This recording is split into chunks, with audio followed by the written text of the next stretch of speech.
Um incêndio de grandes proporções foi registrado na noite desta segunda-feira em uma fazenda de uma multinacional que atua na área da fruticultura irrigada no município de Ipanguaçu.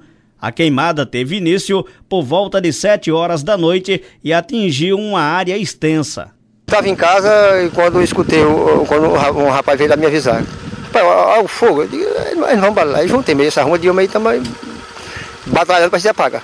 Animais e moradores tiveram de ser retirados para outros locais devido ao risco de que as chamas pudessem atingi-los.